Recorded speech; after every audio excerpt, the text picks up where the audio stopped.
I don't want tomorrow to be like today. That's why I'm breaking away. So let's break away together now and take a retrospective look at this well-loved 1980s TV show, Auf Wiedersehen Pet. Auf Wiedersehen Pet first aired in November 1983, coming at a time in our history when unemployment and hardship were rife. The show was about 7 men from various parts of the UK who travel to Germany to find work and end up living and working together on a building site in Düsseldorf. The show's name, Auf Wiedersehen Pet, is an amalgamation of the German word for goodbye and the Geordie colloquialism pet, which is a term of endearment used by Geordie men when referring to women, particularly wives and girlfriends. So translated from German and Geordie, the title of the show basically means goodbye my love.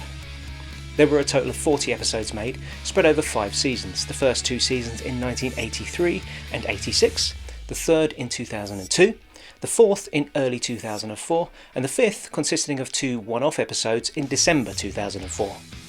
A lot of the show's appeal came not only from the talented writing and entertaining scenarios, but very much from the 7 extremely likeable and memorable main characters. So before we go any further, let's take a closer look at this magnificent 7. There were 3 Geordies, 1 Scouser, 1 Brummie, 1 Bristolian from the West Country, and a Cockney from London.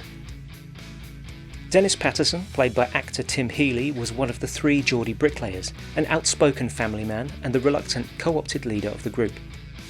Neville Hope, played by actor Kevin Whately, was also a Geordie bricklayer. Kind-hearted and mild-mannered, he was dedicated to and often henpecked by his wife Brenda. Leonard Jeffrey Osborne, or Oz, played by actor and singer Jimmy Nail, was the 3rd Geordie bricklayer, a loud, abrasive, heavy-drinking tough nut, but who deep down is a good friend with a heart of gold. Albert Arthur Moxey, played by actor Christopher Fairbank, was a plasterer from Liverpool. Introduced in the 2nd episode, he was a friendly Scouser with a stutter and bad acne, and also an ex-prison convict. Barry Spencer Taylor, played by actor Timothy Spall, was an electrician from the Birmingham area, a well-read and well-meaning motorcyclist with a tendency to bore his friends with random facts and anecdotes. Brian Busbridge, or Bomber, played by actor and pro wrestler Pat Roach, was a bricklayer from the West Country, a tall, heavy-built strongman with an easygoing, friendly nature. Wayne Winston Norris, played by actor and musician Gary Holton, was a Cockney carpenter from London, a womanising Jack the Lad who spends most of his spare time looking for his next sexual conquest. In this video we'll be taking a brief look at all 5 seasons, but before we do, it might be nice just to cover a few of the main story points from the very first episode of Auf Wiedersehen Pet. Episode 1, entitled If I Were a Carpenter, opens with our 3 Geordie bricklayers making the journey to Germany by ferry and road in Oz's beat-up old heap of a car. At the German employment agency they bump into Barry, who points them in the direction of Düsseldorf as the best option for work.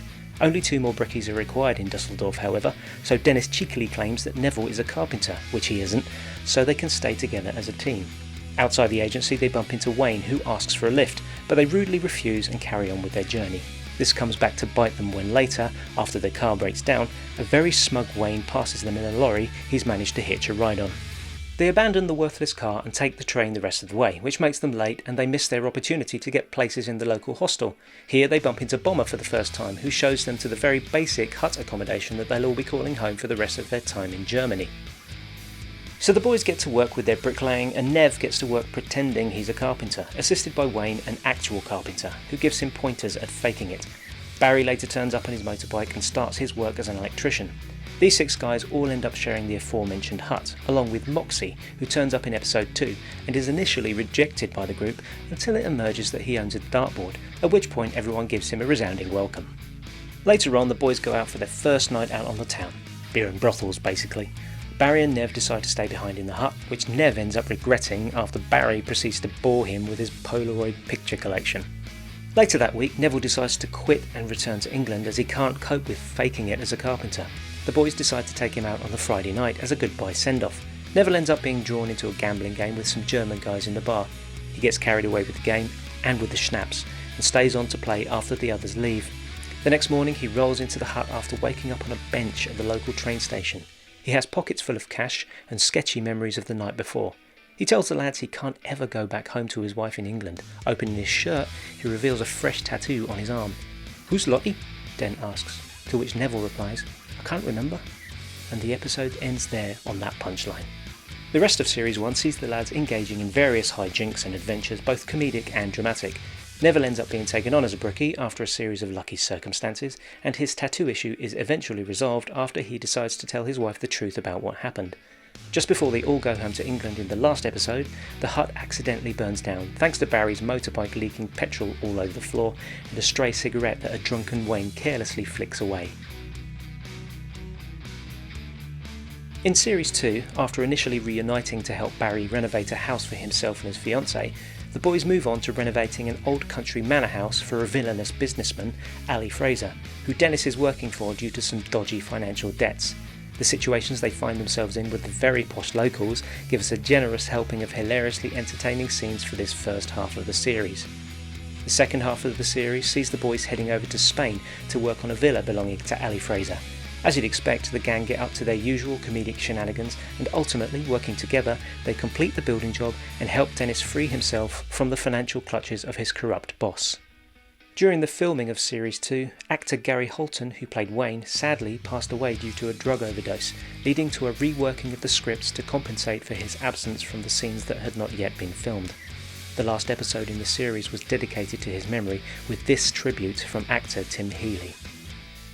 Sadly, Gary Holton died shortly before we finished production of Auf Wiedersehen Pet, so the cast and crew would like to dedicate this last episode to the memory of Gary and Wayne. For Series 3, which takes place 20 years later, Oz gathers the boys together to help him with a money-spinning job. A mammoth task, dismantling the Middlesbrough Transporter Bridge. The intertwining story threads for this season revolve around plans to sell the bridge parts for reconstruction in the Far East. Oz has worked on the bridge deal with a conniving politician, Geoffrey Granger, who he met during a brief stint in prison. Ultimately, they're cheated out of their big payday by this guy, so they come up with their own plan to sell the bridge to a Native American tribe who want to bridge the gap over a canyon on their reservation in Arizona, USA.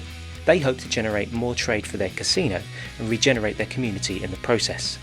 After a number of hiccups, this ends up working out well for everyone, except the corrupt politician, who, in his final attempt to interfere with the boys' plans, instead ends up walking into a trap set by the boys, with the help of the tribe, and ends up getting his comeuppance when he's arrested for his part in the bridge deal con.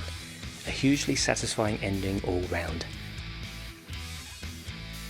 Series 4 sees the boys applying for lucrative work overseas with the British Embassy, but with little hope of success. They do, however, end up getting the work after Neville is identified by British intelligence as being a perfect candidate for covert civilian spy work, due to his unassuming, innocent, everyday man demeanour. He reluctantly agrees to the undercover work for the sake of his buddies, but has to keep it a secret from them the whole time. This leads to a number of subplots involving Nev's inept attempts at covert spy work. Ultimately, he is able to resign from his undercover duties after he helps uncover the treasonous actions of one of the British contacts he was working with. The boys are now working in Havana, renovating the British ambassador's new residence. Oz reveals the sweeter side of his nature and falls in love with a Cuban prima ballerina, Ophelia Ortiz. Ophelia's brother is not too pleased about the relationship, so he secretly uses his official connections to cause trouble for the team in an attempt to separate Oz and Ophelia. This inadvertently leads to Barry ending up in a Cuban prison with no hope of release. Ultimately, Oz saves the day by selflessly promising never to see Ophelia again as long as her brother uses his connections to get Barry released. This leads to some of the most emotional scenes ever filmed for Auf Wiedersehen Pet, as Oz is seen sacrificing his relationship with the love of his life for the sake of his friend. If you're watching these scenes, make sure there's a box of tissues to hand, as if you're anything like me, you'll probably be shedding a tear or two. The final series consists of just 2 one-off episodes. Actor Pat Roach, who played Bomber, wanted to be part of these last 2 episodes but was too ill to take part. He sadly died of cancer before filming ended, and a scene near the beginning of episode 1 pays tribute to him as the boys raise a glass to their absent friend Bomber, who has decided to retire from travelling around the world so he can stay home and spend more time with his family in Arizona. Still working for the British Embassy, the plot revolves around the kidnapping of Barry by bandits demanding a ransom for his return. The boys attempt to rescue him but are captured themselves in the process. Initially locked away in a makeshift bamboo hut in a small jungle village that's ruled by the bandits, they win the affections of the innocent villagers when they offer to use their skills to build a wash house to improve the living conditions of the villagers. Long story short, the authorities manage to locate them and launch a rescue, overpowering the bandits with the help of Oz and the boys. As they're about to leave, they realise they can't go yet, as they haven't finished the building work for the villagers. Their dedication to their work and to the villagers leaves us with a great appreciation for the loyalty of these guys. It's a feel-good ending to the Auf Wiedersehen Pet saga, with final scenes depicting each of their lives after they go their separate ways. The last scene shows the three Geordie boys continuing their work with the embassy, this time assigned to a less dangerous location in Germany, back to where it all began for them. As bonus content, in addition to the 5 seasons, a number of one-off specials and sketches were made over the years, including a sketch for Comic Relief in 2003. I've put details of these projects and links to the videos in the description, so you can take a look at that if you'd like to know more. Auf Wiedersehen Pet was essential viewing in our 1980s household, as I was part of a Geordie family. My parents were originally from Northumberland, but moved to London to find work before I was born. They split up when I was nearly 2, and we moved to the Midlands with my London-born stepdad. I never fully picked up the Geordie accent, but I've always felt an affinity with the north of England, or Geordieland as my stepdad used to call it, especially as all my childhood holidays were spent up there, with my grandma and other members of my family who were all Geordies. When Auf Wiedersehen Pet first came on our telly, we watched it religiously every week, and we didn't have a VHS player back then, so we had to make absolutely sure we were in front of the TV every Friday at 9 PM. Just the novelty of having so many Geordie references in one show and being able to understand all the quirky colloquialisms was exciting, and it felt like we were privy to inside information that our friends and neighbours didn't have. 40 years later, I still hold cherished memories of the time we spent watching it together, and having rewatched all 40 episodes again recently, I'm happy to say it still holds up well today, and it's still just as funny as it ever was. Although, if you're going to watch it yourself, I'd recommend trying to get hold of the original uncut episodes if you can. The modern day cuts that were made to the show are to the detriment of the pacing and overall humour. I sent out requests on social media for your Auf Wiedersehen Pet memories and received a number of replies. Here are a selected few of your thoughts. Prancing Penguin on YouTube. This was and still is TV gold. It's a classic that ages like fine wine. I've got the full uncut series on DVD. It's got everything. It's funny, sad, and it's about real life. Aubrey Heartburn on YouTube. Loved it. Watched it with my dad, one of the few programmes we watched together. I've recently bought the DVD box set of the complete series and it took me right back. Big Bad John 101 on YouTube. We watched this as a family as my father was a carpenter. A gem. Personally, I thought the second series was better than the first, and when it went over to the BBC, the third series was brilliant. How they wrapped up the end in Series 5 was perfect. Paul Shepherd on YouTube. British television at its finest. It was so realistic. It was closer to a documentary, but of course with some filmmaking licence. Clements and Lefrenays have written some great work in the past, but this was one of their finest. I could watch it over and over again. Gareth Bramley 1 on YouTube also gets a mention here, as he provided a lot of interesting information that I couldn't use in this video. You can hit pause to read it on screen now, or you can go to the link in the description and read the actual posts that he made. If you have any memories to share, let us know in the comments section below, and if you'd like your thoughts included in a future Retrospectives video, follow me on Twitter @RetroSteveUK. I post requests on there and on YouTube whenever I'm working on a new video.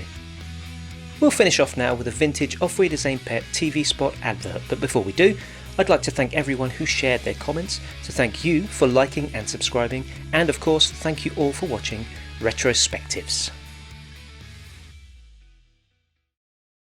Could I have everyone's attention for a moment? Rule Britannia, marmalade and jam, 5 Chinese crackers and all bang, bang, bang, bang, bang. Oi! Remember the crime of the north and the land of the lederhosen? They're the bastards that bombed me granny. Auf Wiedersehen Pet Lane coming up next month. Oh,